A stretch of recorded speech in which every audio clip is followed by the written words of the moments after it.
And it is my distinct pleasure to welcome you to our 2025 Rochester Reads event. Inaugurated in 2001, Rochester Reads is an annual citywide tradition that, quote, inspires readers to deepen self-understanding, engage thoughtfully with important issues, and connect with one another through the shared experience of literature.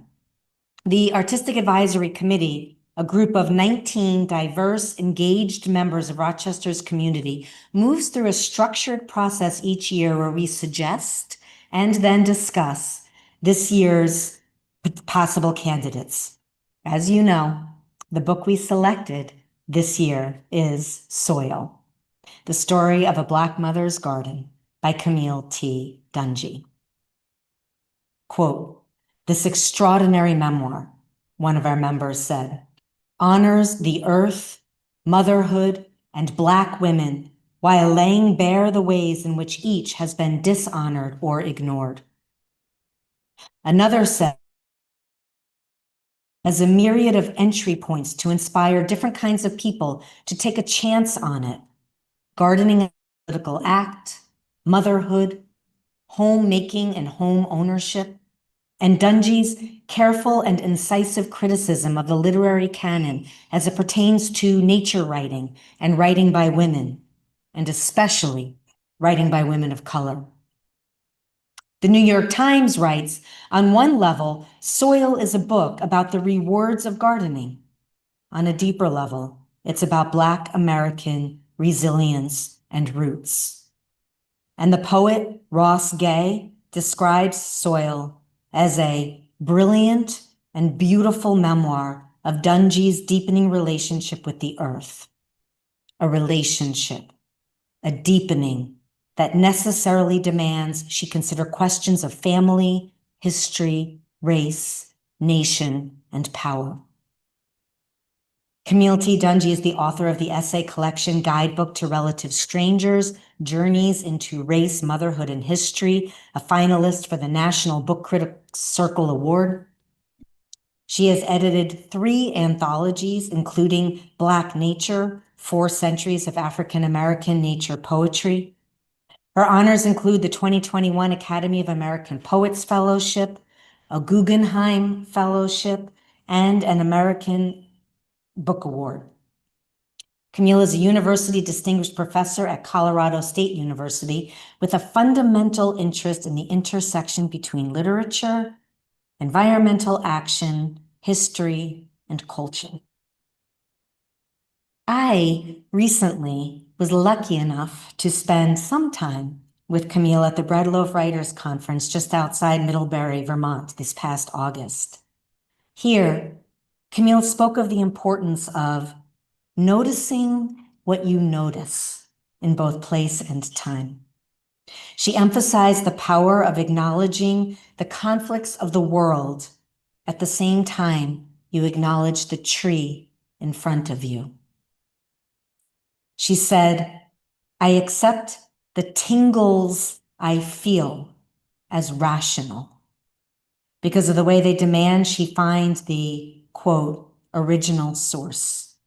Why landscapes and their histories haunt my writing just as much as the people who have inhabited them. In Soil, Camille writes, I dig up a lot of awful history when I kneel in my garden.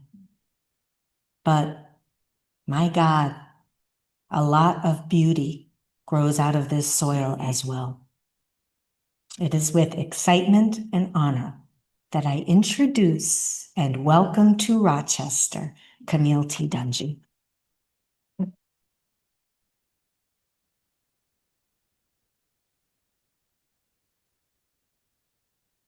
Hello, Rochester. Yay, there it is. Does somebody want this? Oh.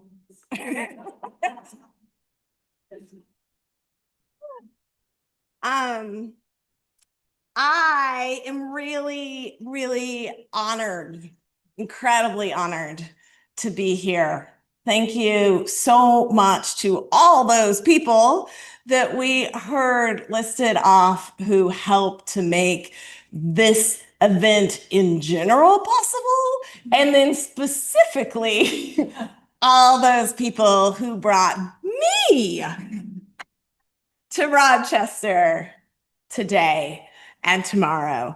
I'm really looking forward also to going to the High School for Performing Arts and meeting with the Jennifer House as well.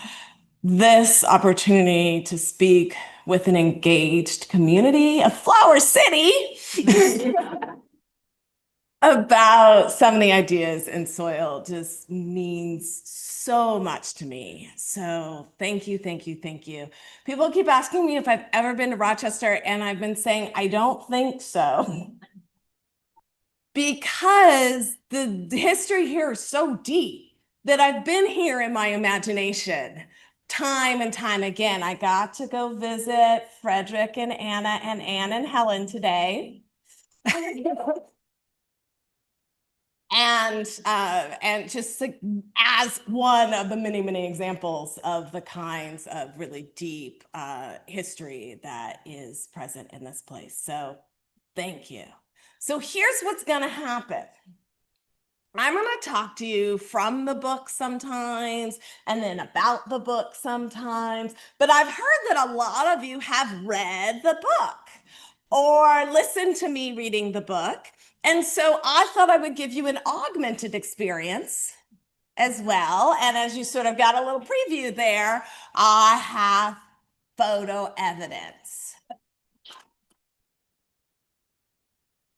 to share with you about what I'm talking about as we move through this conversation. And then when I finish talking and the slideshow is finished, we'll have some time for Q&A, and you can ask me all kinds of probing questions. I like them.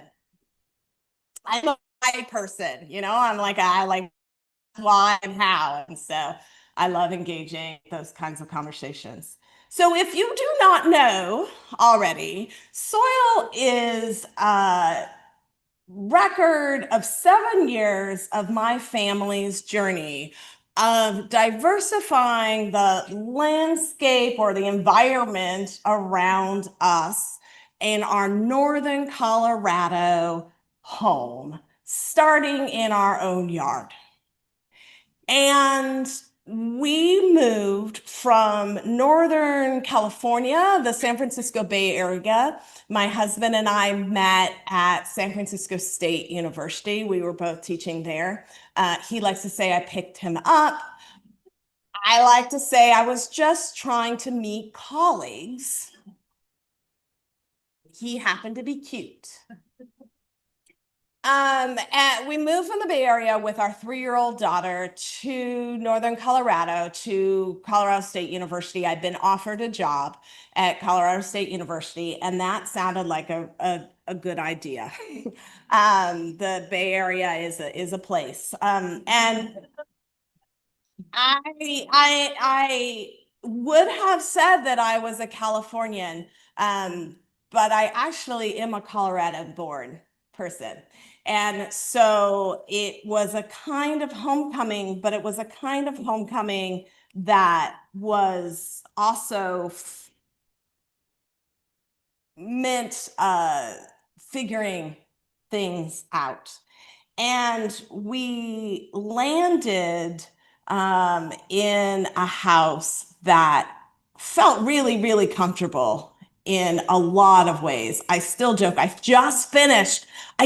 Y'all, you should be so excited alongside me. When we found this house, the first floor had this five different flooring materials, all of them bad. Like 2 kinds of linoleum, like a shag carpet and a matted carpet, you know, both of them. And finally, this September, I redid all but one of the linoleums. in engineered hickory, because hickory is a pretty sustainable wood to use. So an engineered hickory, it looks beautiful. But the big joke with this house is that there were so many things about the house that reminded me of like what a house should look like. And then I realized that part of it was because it reminded me of the house that I grew up in the 80s. And it is no longer the 80s. So we needed to do some changing. And one of the things that was very similar to the neighborhood where I grew up was this like really, really uniform yard. Not my own home, but the homes around me in the neighborhood where I grew up had very, very uniform lawns and boxwood hedges, you know? And this is what showed up in the house that we ended up purchasing. Doesn't it look like a school child's picture of a house? Oh, it's like squares and triangles. It's a good house. I sat in my realtor's Lexus while she toured me around Fort Collins, Colorado during the waning weeks of May 2013. At that time of year, I know now, flurries from cottonwoods fill the northern Colorado sky. Fluff gathers in yards and along the road's margins like snowdrifts. Apple trees, mountain ash, hawthorns, choke cherries, all their white petals fall onto sidewalks, pile onto windshields. Neighborhood by neighborhood, petal-strewn curbs whiz by the car windows, disorienting me. All that whiteness swirled around us, and I wondered what I was getting my family into. I thought that by May, Colorado would be heading into summer. But you're like that up here too, aren't you? But the wide flung whiteness made me think the cold of winter might be all this town could offer me. My shoulder-length black locks and the realtor's brunette waves swayed in and out of each other's side views. We never got out of the car. I didn't want to look closely at anything yet. Later that summer, my husband Ray and I would come back and choose a house to buy. On this trip, I just wanted the lay of the land. And then I go on and describe where we are in Colorado is just 30 minutes from the Wyoming border, really, really far north in Colorado. And like an hour and 15, hard hour and 15-minute drive to Denver. Like one of the examples of why it gets hard, just like about a month ago, I was driving along trying to teach my daughter how to drive. I was driving luckily, and I was like, this is why we leave a distance between us and the cars in front of us, because a horse trailer had uncoupled from a car in the right lane and just like went like 2 car lengths in front ahead of us and bounced off. I was like, that can happen in Colorado. Stray horse trailers. So, yeah, that's my little girl. She's about 4 there in this process. And so this like town felt like a place where I could have, like, she could be free, she could get a good education, she could have a yard, she could have some kind of safety and freedom happening.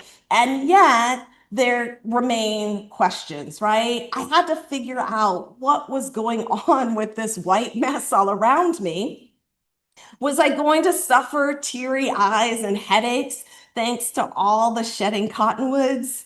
Would my allergies flare in this environment? Were those fallen ash petals going to be a hassle to clean up?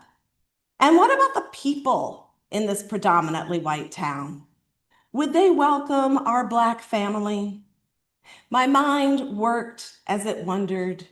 I looked to understand this place's disposition based on the evidence of my interactions and the history of others' interactions with the living world. Carrying with it seed looking to grow a new tree, cottonwood fluff can travel on the wind for up to 20 miles. As May unfolds into June here, the ash's white petals will finish. The hawthorn petals, the choke cherry buds, and the apple blossoms too. The trees will go green, leafed out for a new year, gorgeous in their own ways. What fruit comes in place of the petals will welcome birds who'll take berries for themselves and sometimes just settle for a moment's rest. I have to stay in one place long enough to see it, but there is promise all over when I look. At our tour's end that late spring day, the realtor asked me, "Where do you want to live?" I've been working to answer that question ever since. One of the things about having moved from the San Francisco Bay Area to Northern Colorado is that the San Francisco Bay Area is possibly one of the closest approximations to Eden that we have, certainly on the North American continent. Like you can just like stuff just grows. We moved from a neighborhood in Oakland called Fruitvale that is called Fruitvale because when the miners and tree cutter people, lumberjacks, thank you, came to the area, they would just like eat a plum and just throw out the pit, and then it's just like fruit trees, just like growing everywhere around it. And then I moved to that house that you saw that early. And like when we get the first frost, which can happen, the earliest first frost I have experienced in my 13 years there was the day after Labor Day. And it was a killing frost, right? You know, and you're like, oh, well. And then nothing happens again until maybe June. And you're just looking out at this like monochromatic experience. And that was just not gonna fly for me. And so I started this process of trying to create a more diverse space that would allow me to see different kinds of life and energy and just presence. So you can see on the what's that? That's your right. I had cleared this area of sod and was just beginning to put in this new area that I call the Prairie Project. And then this is what that same space looked like by 2024. One October morning, 6 years after that tour of my realtor's Lexus, a large white truck dumped 7 cubic yards of shredded mulch to cover our driveway. Then the truck dumped another 7 cubic yards of compost-enriched topsoil onto the street in front of our house. The Wednesday the soil and mulch arrived was not a calm day. Since the weekend, wind had blown at rates of up to 40 miles an hour. Drastic wind changes in Colorado kick up a barometric fuss. The night before, our house shook in gusts more than once. Fallen leaves blew everywhere and gathered with dust motes and stray trash in crevices around our porch and patios and shrubs. Such winds come to Colorado to warn us that though the day rose warm, by nightfall, our yards might be blanketed in snow. That October Wednesday was not the ideal day to open our home to many $100s worth of soil. Why couldn't they deliver on Friday? Ray asked a few days before the truck arrived. Because Wednesday is the day it's coming, I said. Set on completing the first steps in our yard project before Halloween, a week away when costumed and sugar-crazed kids would crawl through our neighborhood, I hadn't considered the wind. I simply called the landscaping supply company, Hageman's Earth Cycle, it's the best name for a landscaping supply company, to arrange delivery, and the delivery was there. Ray and I danced around the mound in the street, trying to protect our soil from the wind. Our friend Tim stopped by briefly on his way to deliver a jacket to his daughter at the nearby elementary school. He couldn't stay to help, but he watched our frenzied motion for a moment. If this isn't a metaphor for marriage, I told Tim, I don't know what is. The plan had been to convert the water-hogging South Lawn into a drought-tolerant, pollinating-supporting flower field. But between all the things that I was doing in my life, the 2019 planting window had slipped by. A snowy spring had run right into the blazing heat of summer. Then it was fall, and soon the snow would start flying again. What are you going to do about the South Lawn? Ray asked several times that summer. He was enthusiastic about the idea of creating a yard with more breath of life than the turf that had come with the house. Like me, he'd read climate reports The Guardian and the New York Times dropped into our email. We both knew the catastrophic impact on local pollinators wrought by decades of American suburban lawn culture, knowing that sometimes even good ideas overwhelm me until I let them go. He warned, we should get started before it's too late. So we did. We managed finally to get the lawn pulled and begin to get this going. Whether a plot in a yard or a pot in a window, every politically engaged person should have a garden. Yeah.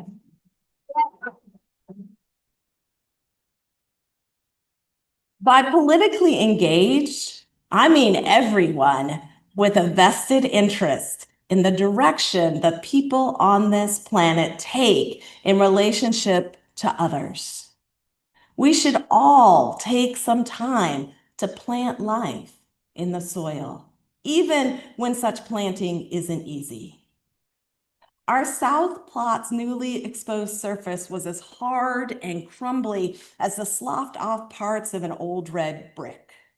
Too dense for most plants' delicate roots, the clay seemed dead and unproductive, lacking the organic materials, the microbe and fungi and insects that differentiate useless dirt from what gardeners call soil. The weight of the thick sod had compacted the earth so that water pooled on the surface instead of penetrating. I had to pound my shovel to break through.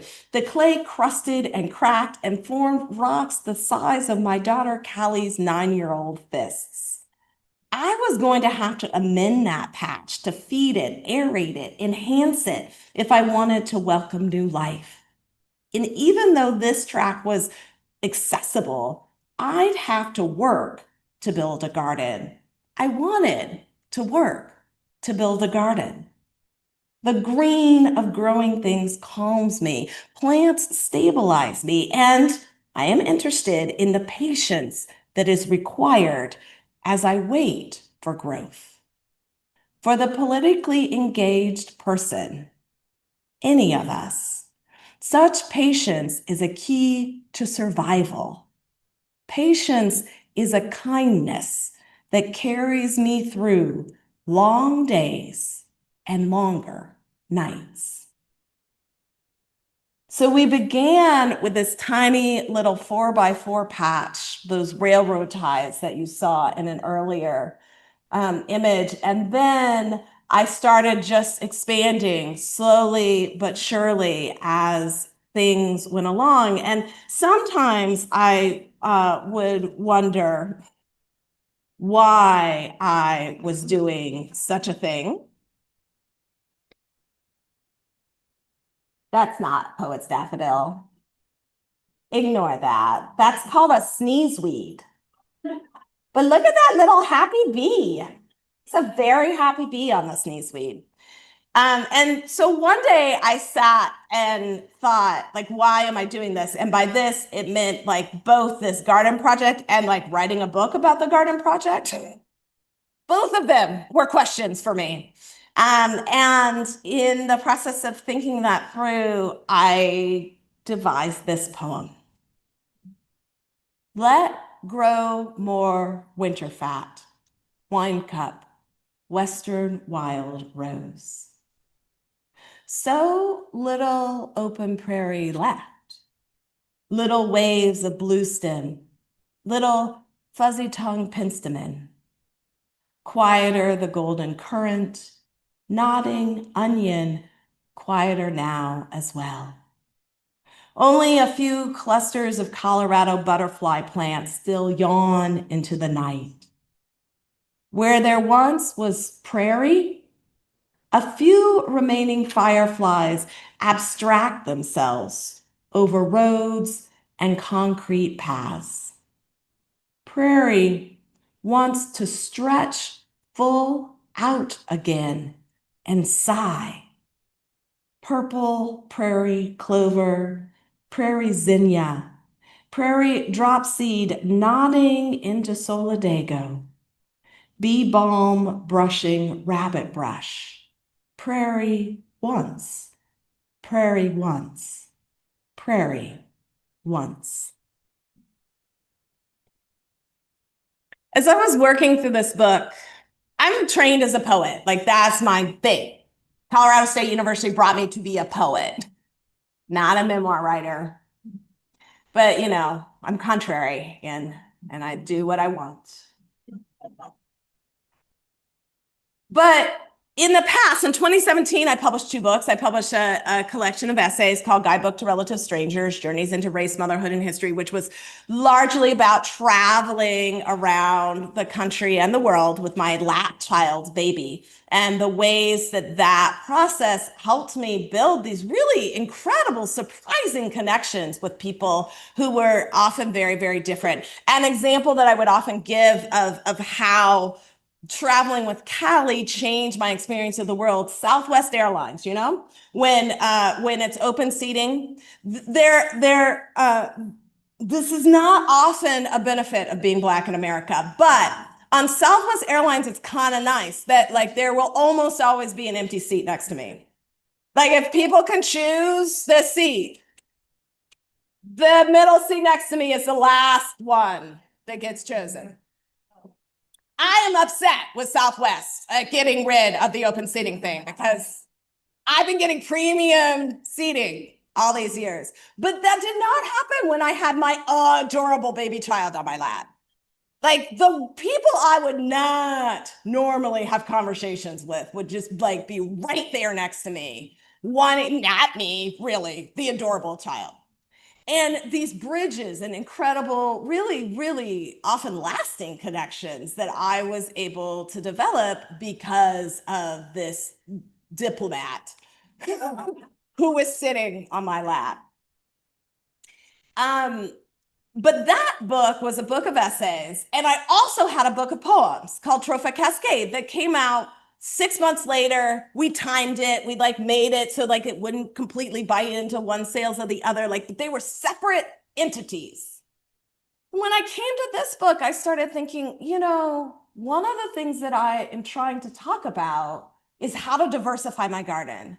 One of the things that I'm trying to talk about is how to change the way we look at beauty, at relationship, at what belongs together, what doesn't belong together, what should grow where and how. And if I am practicing that, I need to practice that in my trade, in my profession. And so this memoir also has poems. It also has visual images so that you can see little samplings, cuttings from the garden, and pictures that Callie and some other friends took in the garden so that you can kind of, those of us who are visual learners could have that visual learning experience. If you enjoyed Soil as an audiobook, you notice that there's music that goes through it and you get to hear Callie and me sing a little song. And so I really wanted to make sure that this kind of however we come to appreciating beauty and digesting our knowledge, that many of those pathways were accessible to us. And that felt, there's our poet's daffodil. That felt like one of the key, like an action that I could take in the book as I was working at developing this project of pushing against monochromatic thinking.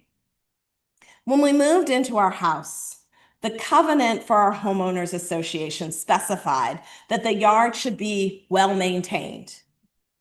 In those early years, a woman walked around the neighborhood with a ruler, measuring too tall grass and what she considered unwieldy or weedy vegetation, reporting homeowners to the HOA board for review and possible censure. Once we left a compost bin where it could be seen from the sidewalk.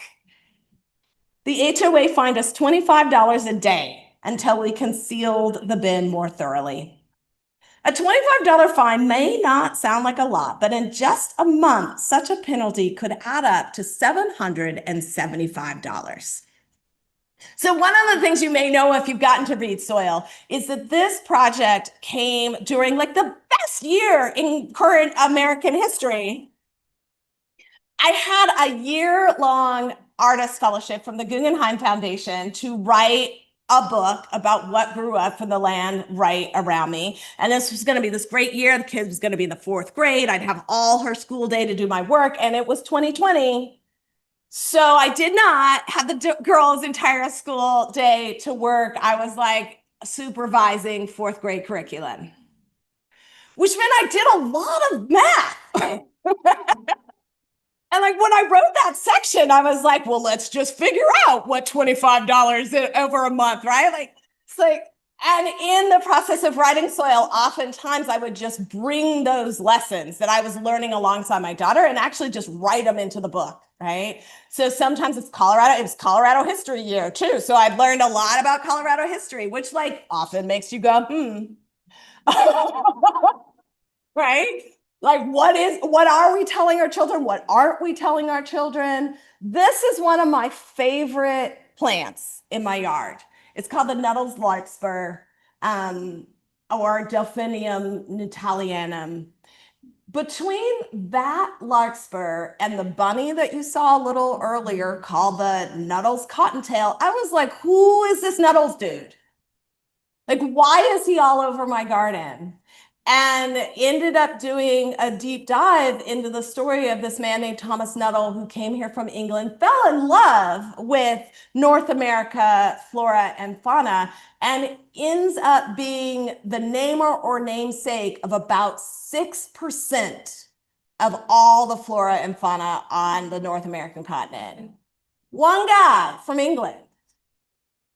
It's kind of fascinating. And it just ends up being this fascinating idea about who gets to show up, right, in these spaces. So according to my HOA, I should banish the tall grasses, banish the milkweed, banish the front yard onion patch, the failing squash and melon trials. A well-maintained lot should have fewer rangy wildflowers or none. Certainly no gangly vegetable stalks. Our compost puts up so many melon trials. In 2012, the year before we moved to Fort Collins, city officials in Tulsa, Oklahoma bulldozed nearly everything a Black woman named Denise Morrison grew in her front yard after someone reported her garden full of edible and medicinal plants for violating zoning ordinances. When Morrison contested the destruction, a federal court refused to hear her case. She had no recourse to recoup her losses.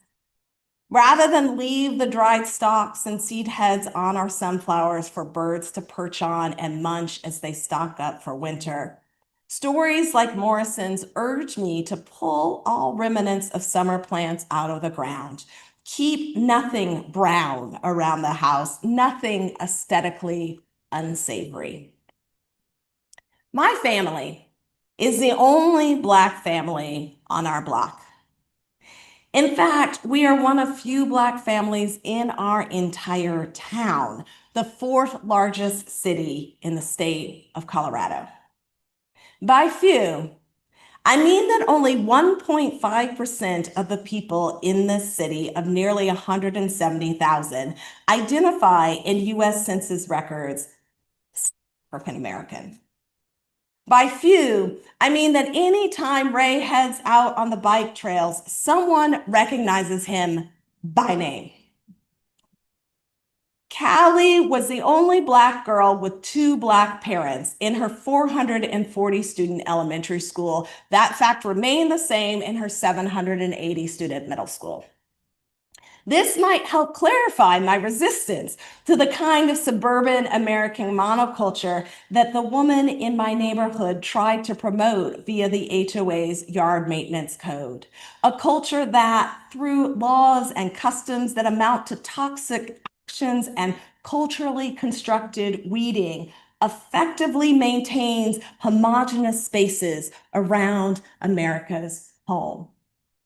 I'll just point out that all of these plants that you are looking at are listed in a book called Weeds of the West. So they're all listed as noxious weeds or undesirable plants or something like that. I don't know if you can see that very happy native bumblebee next to the California poppy on the Rocky Mountain bee plant.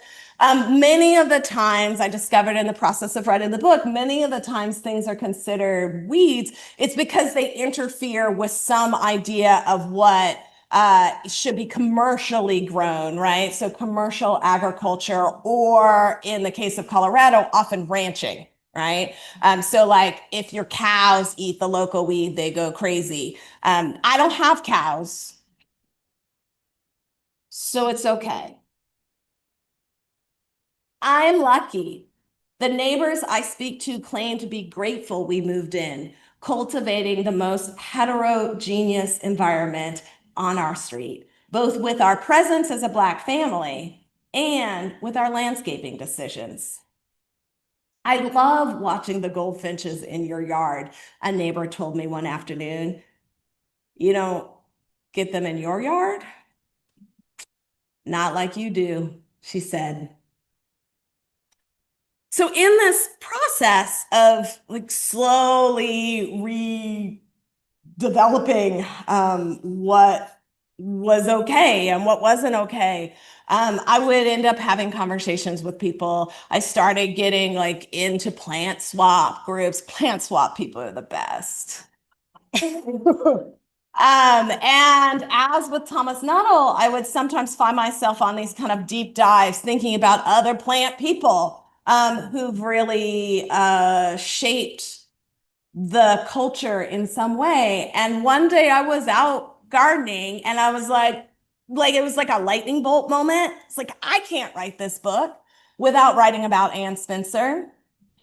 Anne Spencer was a woman who lived from 1903 until her death in 1975 in this house that she and her husband Edward built in Lynchburg, Virginia.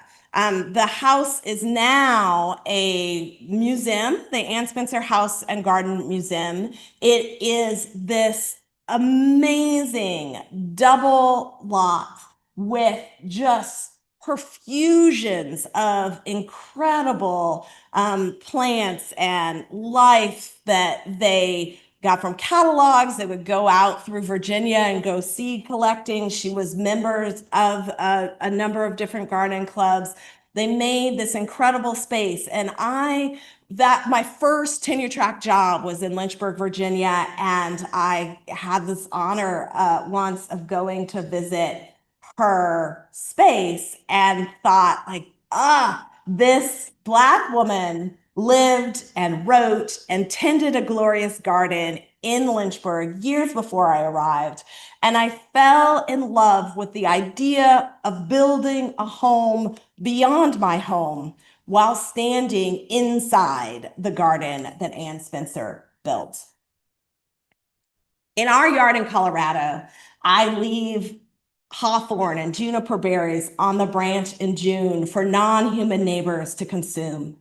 When I do this, and when Ray and I make plans to install a bat house near our prairie project, opening the space to nighttime pollinators and mosquito eaters, we welcome beneficial species to help control more destructive ones, following a practice the Spencers believed in as well. Anne and Edward had a pet crow they named Joe, who could speak about 25 words.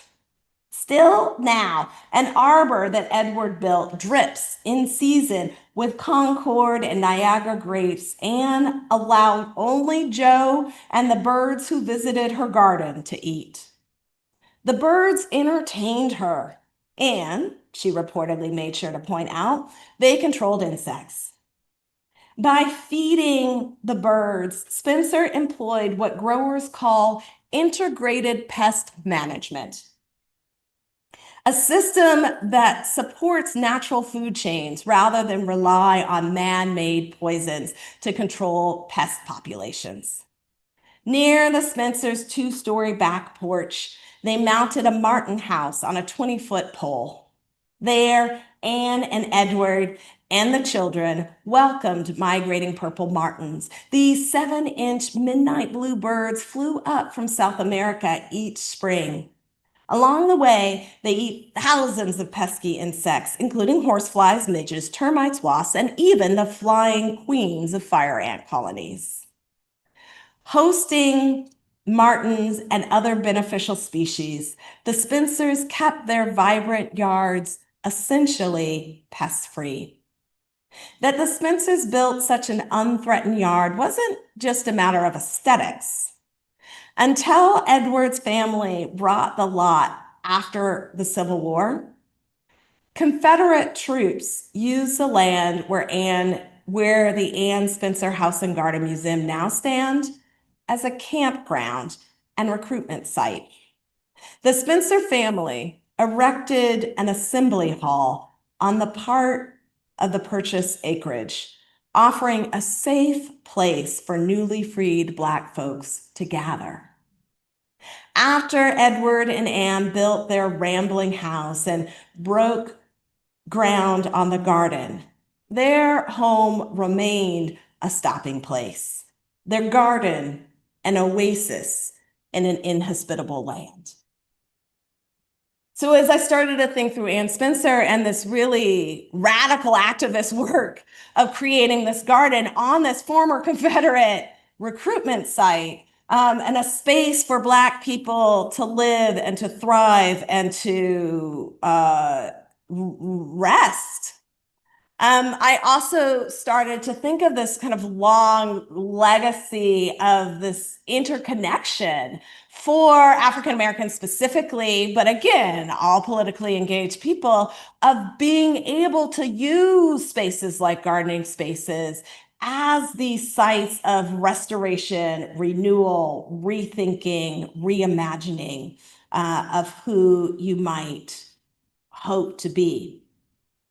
By the time I walked into the Anne Spencer Garden 25 years after her death, her son had taken over the work of maintaining the legacy, and he led a museum's board that organized the garden clubs and contractors to refurbish her house. Now it's her granddaughter who's running the organization. And last September, I had this really great experience of meeting her granddaughter's granddaughter, who was about the age that my daughter is here in this picture. And this young 4-time great granddaughter of Anne Spencer walked me through the house and garden, pointing out things that her ancestor had planted in this space and telling me how strong and powerful it made her feel to know that Anne Spencer had made a space of such beauty and importance and vibrancy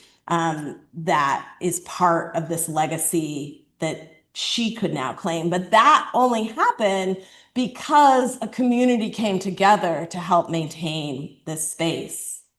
Gardens are always, by their nature, wholly original the mind spring of the gardener who puts in the work. But gardens are also dependent on the labor, the knowledge, the propagation of those who come before, alongside, and after. During Anne Spencer's final illness and throughout the 8 years following her 1975 death at the age of 93, her garden fell into decline. Invasive honeysuckle and poison ivy took over. Rose bushes thickened into self-choking masses and hardly bloomed. The fountain stopped circulating water and turned into a stagnant pool. The pergola buckled under the weight of never-thinned wisteria vines. The neighborhood around the Spencer house buckled as well. Iron foundries and tobacco warehouses and the leather shoe company and trolley car line all collapsed, taking with them jobs that supported local families. Dr. Walter Johnson, who coached the tennis stars Arthur Ashe and Althea Gibson, died. Other Black professionals moved away, but in 1983, a restoration project began on the Spencer's double lot. Because gardens are living, growing, demanding, and dynamic, the restoration continues. Gardens, history, and hope are the same. Though once dearly beloved, if left untended without anyone's dedication or care, much will be totally lost. So I just have a few more slides and a few more things to say, and then we'll switch to the talking point. Okay, Tyler's telling me, okay. Like I knew the time we were gonna end, but then we started later, and then I always have this, like, I wanna respect your time. So it kind of sounds like when I remember when I read from this book once in front of my mother, she was like, "You're giving away the whole book." I'm not giving away the whole book. If you buy the book and read it, there's all kinds of exciting surprises. It was 2020. Stuff just pops off. I'm just giving you one through line.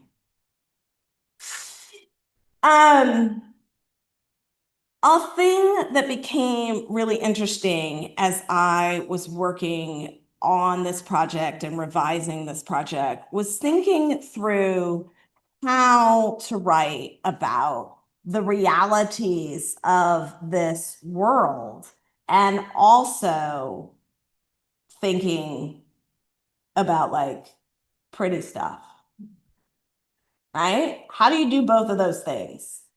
And I sometimes, again, would turn to poetry as my answer or solution to this question. So imagine summer of 2020. I know you don't want to do that. One version of this book went through 8 major revisions, 5 of which I entirely retyped. I just totally because I would have such a drastic change. There was no way to just like cut and paste. Angelica's down here. We share an editor. Her face looked very scared when I just said that. 4 of those major revisions happened after Yadon took me on. So bless your heart. It's going to be okay. And one of the changes was converting this from a present tense story to a past tense story, because none of us need to be in the present tense of 2020. But at the time, I thought it needed to be present tense because it felt so immediate, right? And then the next thing I figured out was that there's so much about life and history. And this is a lesson that the garden teaches me. Look at the cycle of the milkweed, right? That we are always in the present tense of the garden and the present tense of the milkweed, even if it's in its budding stage or its open stage or its milkweedy stage or whatever. That is the present tense we need it to be in now. And that whatever present tense that is also reminds me of some other time, right? That the work that we can do is sometimes feels so like busy and hard, and we're digging and moving and et cetera, and we have no sort of real clear way through how it's going to end up in the end. And that's also okay. That's part of the process of really living.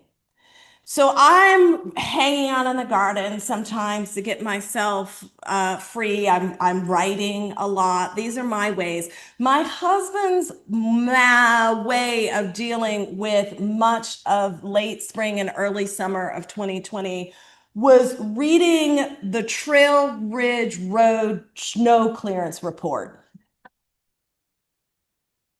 They had a social media page, and he would be like, "Oh, it was cleared last night, but it snowed again." They named the snow plows. So I don't remember their names anymore, but he'd be like, "Ducky had a breakdown."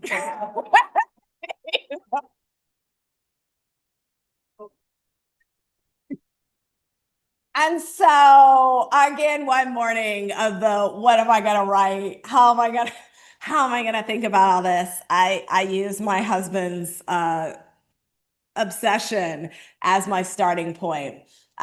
This poem has a little persnickety thing that nobody has to know, but I love to tell people anyway. I call it a 4x4 poem.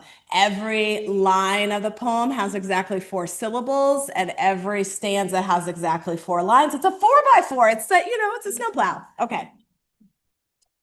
In her mostly white town, an hour from Rocky Mountain National Park, a Black poet considers centuries of protests against racialized violence.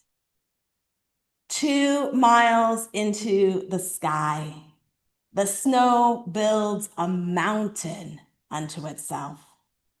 Some drifts can be 30 feet high. Picture a house, then bury it. Plows come from both ends of the road, foot by foot, month by month. They didn't meet in the middle until mid-June. Maybe I'm not expressing this well. Every year, snow erases the highest road. We must start near the bottom and plow toward each other again. All right. So you guys can also do this elementary school math, 65 seconds per slide. We got 3 slides left. So that's just a little bit over 3 minutes left with me. One of the things that I found also really interesting in this process of studying the place where I live and the things that grow and looking at the names of some of these plants, that's called Apache sage. It's not volunteer sage. It just volunteered. I don't know how I got there. Learning, but that damselfly is very happy that it's there, right? Learning these plants and these animals. I also learned things about this history. Remember, I said that I was Colorado born. I no longer use the word Colorado native because I am not an indigenous person. I am not native, but I'm Colorado born, and I have a kind of deep, deep love and connection to this place that has a deeply complicated history, particularly surrounding Black people, people of color, et cetera. And so writing this book, it felt very important to me to write that in as well, that along with my praise and excitement and glory, wonder about this place, I'm also aware of the fact that, for instance, 3 times after the ratification of the 14th and 15th Amendments, which gave the rights of citizenship and voting to Black men in the United States, 3 times after that ratification, the politicians who the lawmakers of Colorado tried to pass a state constitution that did not allow Black men, mulattoes, or Native Americans a right to vote. We're also one of the first states that did then actually allow the right to vote to Black people. But that's after 3 times of being like, nah, you know? And so these, like, it's beautiful, it's wonderful, it's complicated, it's big and vast. And it's also circular. So we find in these spaces plants that feel like they're foreign plants, and then it turns out that they were natives to Colorado and this space. Here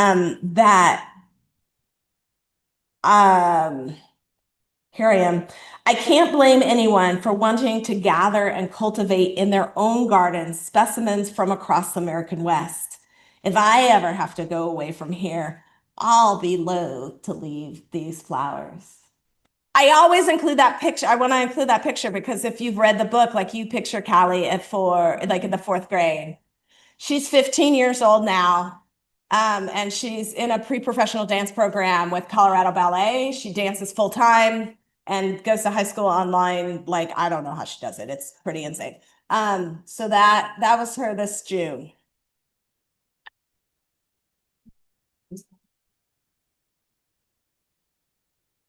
All right, this is my last little passage. One morning late in October, I looked out our bedroom window and marveled at the fully golden honey locust, the same tree whose first tinge of gold filled me with unmitigated dread in August. I harvested the last of our vegetable garden, sliced several still green tomatoes onto our homemade pizza. I stirred the last of the charred kale and basil into a mushroom risotto. I tried to honor what I love in the ways that I could. Pine siskins and house finches harvested sunflower seeds from the plot near the driveway. Morning doves walked around the concrete, eating seeds that rained down from heavy sunflower heads. A black-capped chickadee swooped over dried purple hyssop heads, while the hyssop's root balls bided time below ground. In the center plot, more birds pecked at the sharp echinaceas, whose petal-free crowns I thought I left standing too long. They'd grown unsightly, but the only days I had time to trim them were too filled with thick smoke for me to work outside. By waiting, I prevented myself from robbing the birds of natural, nourishing sustenance. I collected milkweeds, cottonboard seeds from pods that burst and spread their white fluff all over our yard. To encourage genetic diversity in the next crop, I picked a few from this plant, a few from another. I placed them into a paper bag to deliver to the friend who takes our river rocks. It is more than hope my garden gives me. Examples of resilience keep me coming back to walk this path in gratitude and wonder. Without resilience, what is hope but a passing fancy? Faith is the belief in things not seen, or it is the hope that what has not yet materialized might someday manifest. I am loosely quoting Hebrews 11:1, in which the people hope for some future when a crucial promise might somehow be fulfilled. One of the landmarks of faith is to believe in a promise. And though the promise has yet to come to pass and may never in my lifetime be fully fulfilled, to find a way to carry on, to discover and honor what has come to fruition. I dig up a lot of awful history when I kneel in my garden, but my God, a lot of beauty grows out of this soil as well. I trust that some of the root balls and seeds and bulbs and seedlings I have dug into our garden soil will soak in the slowly released hydration delivered by snow. Soon, but not too soon, our plot will explode into glorious, multicolored blossom. Thank you so much.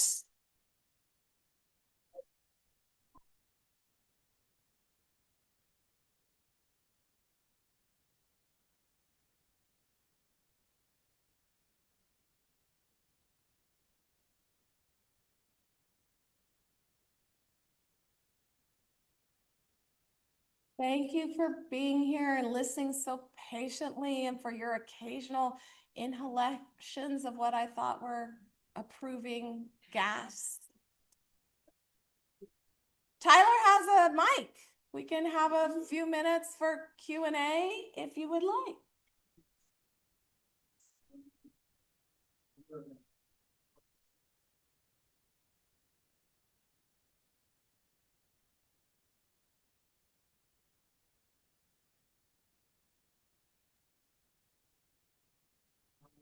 Hi. Very much.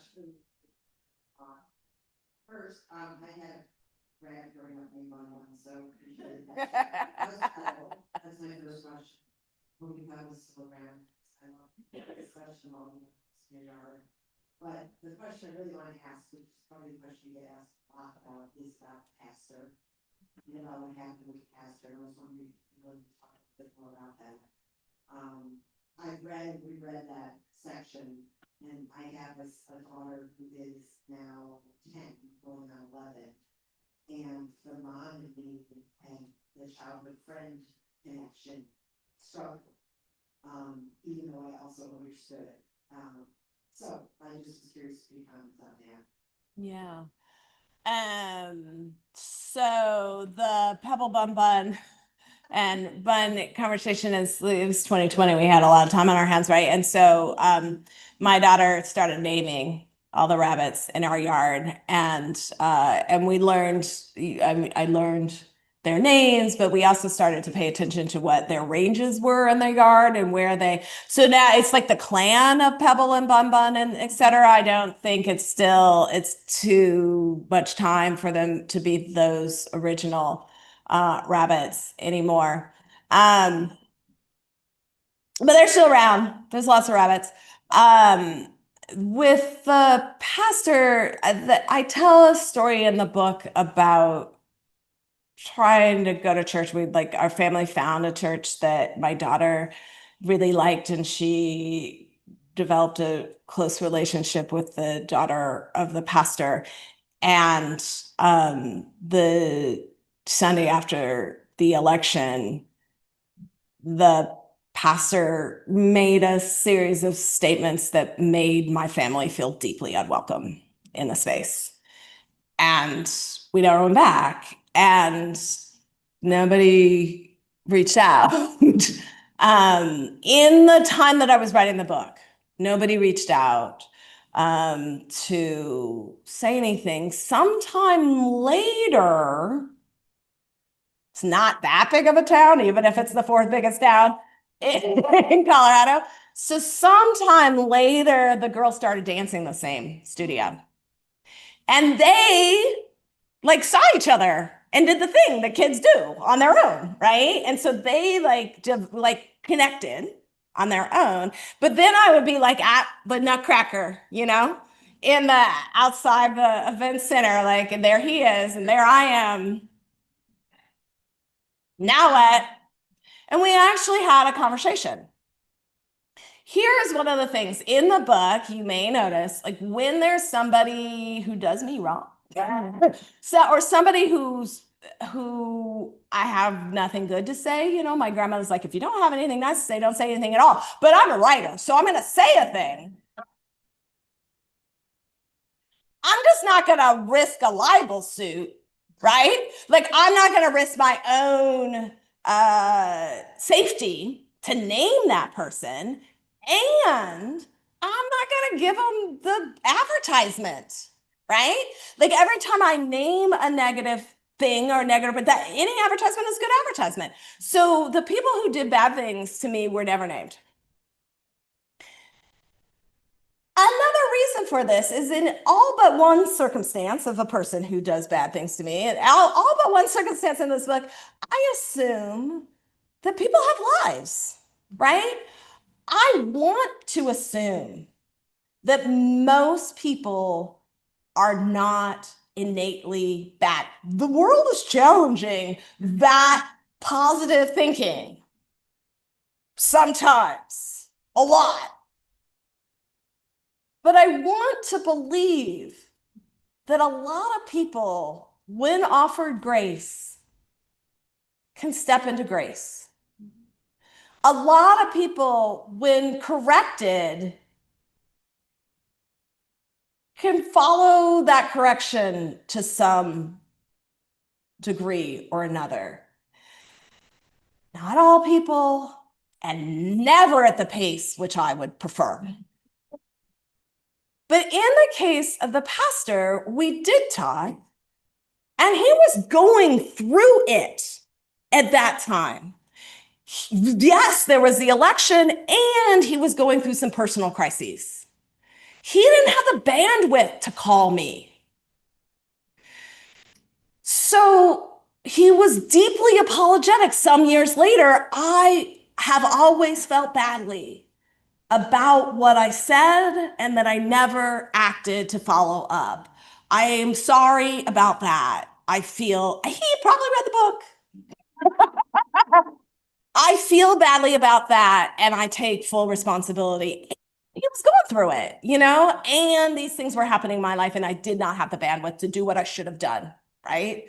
And I want to do this now. So I guess there's the gardener telling me again, right? It's the garden teaching me, it's a lot of these things, the weeds of the West, they're only weeds when in certain contexts, right?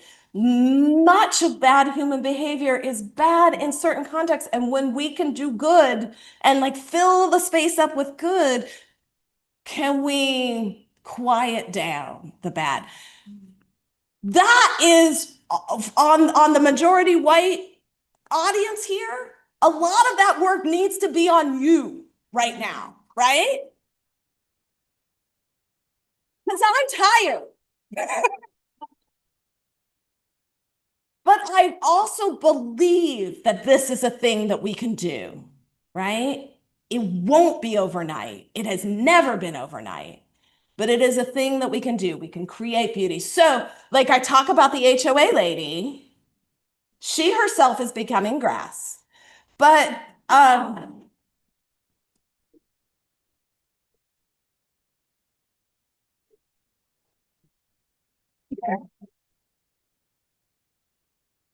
so she doesn't do that anymore. But the neighborhood itself, I was the first house that did this kind of work, rewilding work. And I started really small with that 4x4 slot. And I kept going because it was illegal at the time that I was doing it. But I knew I was right. And so I just kept doing it. And I figured by the time they caught on to what I was doing, they would know I was right. And I wouldn't get in trouble. And that is true. So over the course of those 7 years, the town went from having this HOA that said that this was not okay to the town actively promoting low water pollinator supporting native plant gardens.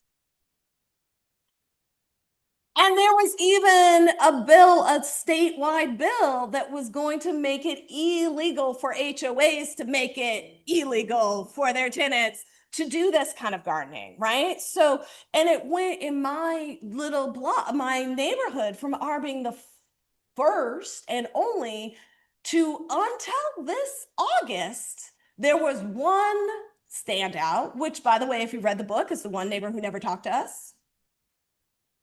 So get this, they redid their lawn, and Ray came in 45 minutes after he was supposed to come in one day. He was like, I could not get him to stop talking to me about his yard.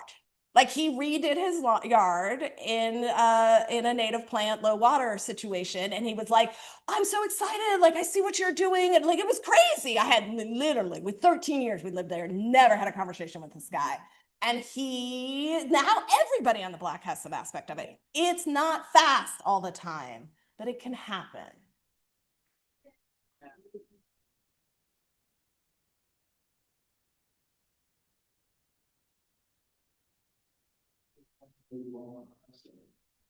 There's one over there.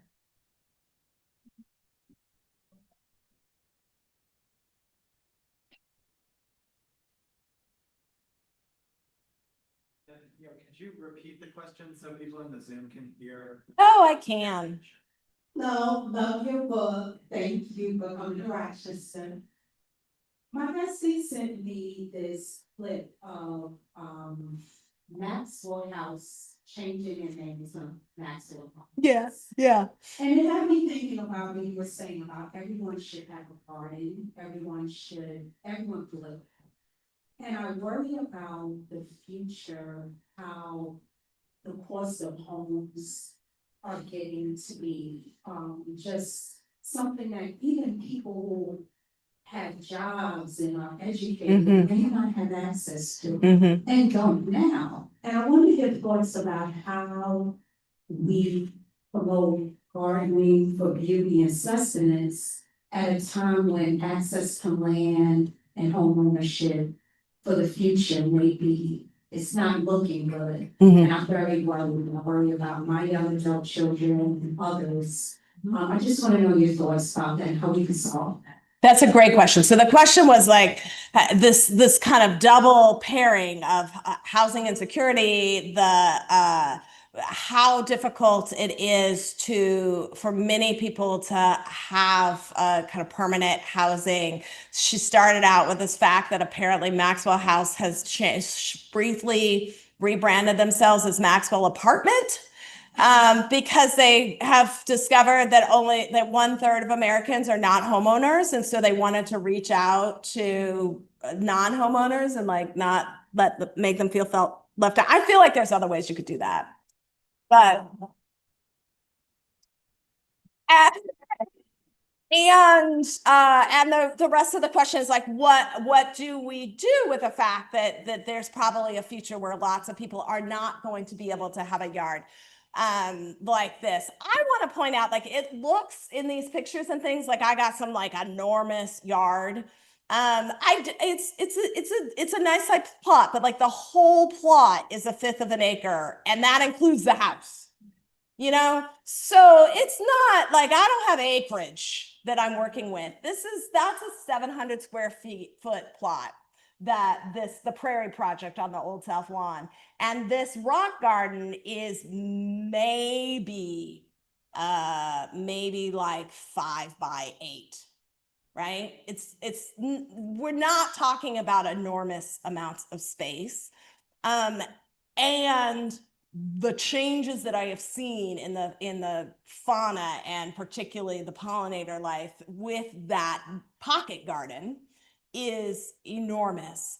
When I put things in pots, I purposely say in that line whether a plot in the yard or a pot in the window, because I do believe that being able to just plant a patio garden, just putting something in a pot in your house, out on your windowsill, something like this, like, those things do make a difference when African American people in the northern, I like to say the northern and western migration, because though a lot of people came north to New York and Detroit and things, also people went out to Oakland and San Diego and Los Angeles, Tacoma, Washington, but often were in small, dense kinds of building structures.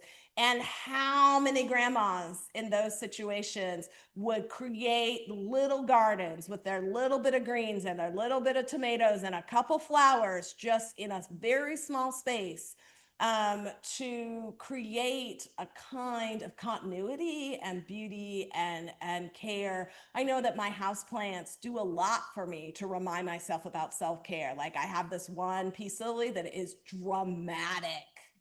She is dramatic, and she'll be like, "You have not watered me in days.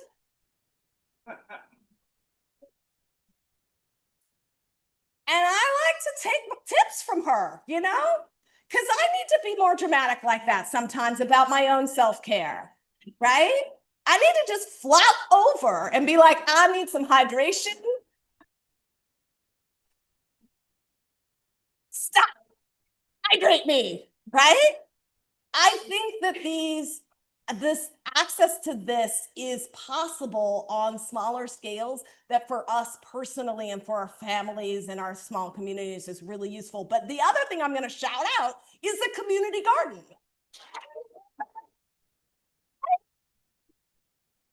I know, because I've talked to Tanya, I've talked to other people. I know that you in Rochester have some serious community garden energy going on here. That is so important. It's a way to build community. It's a way to have kinds of connections outside. It's a way to use land differently and not just have vacant lots that are derelict, but that are vibrant. And so one of the, I like right after talking about the pot in the yard, I'm talking about a community garden in New York. And that particular community garden in New York City, in Manhattan, that I'm talking about was not a vegetable garden. It was literally just like pretty plants. And I know that the guy who was the member of it, he was like, I know it's kind of weird, like we should, but like, I just like having a pretty space to go to, right? And I like the community that's built and developed around this like useless beauty. But there's no such thing as useless beauty in that sense, right?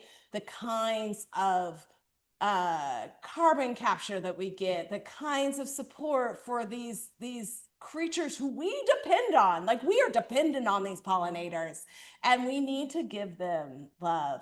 And so I do believe that even without, I don't think all of us should have giant homes with acreage. Like my husband's from New York City, so like the idea of moving to northern Colorado was already a thing. And then the idea of like moving to Colorado and getting like 30 acres, he was like, what? Like he just like, it was deeply confusing to him. So that wasn't probably gonna happen. But also, I myself am not entirely sure that as one person, I should be owning that much land, you know? If I was owning that much land, I would want to make sure that I was rewilding it and doing something reciprocal with it. But I do fundamentally believe that we can have more dense housing and still be doing this kind of gardening work in different kinds of levels, right? Okay. All right.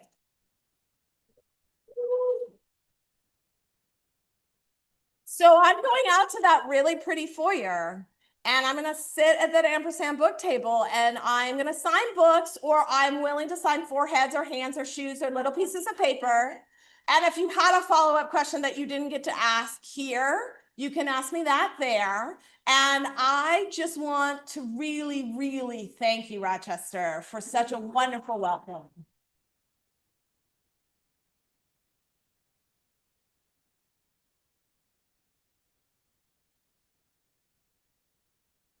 Thank you.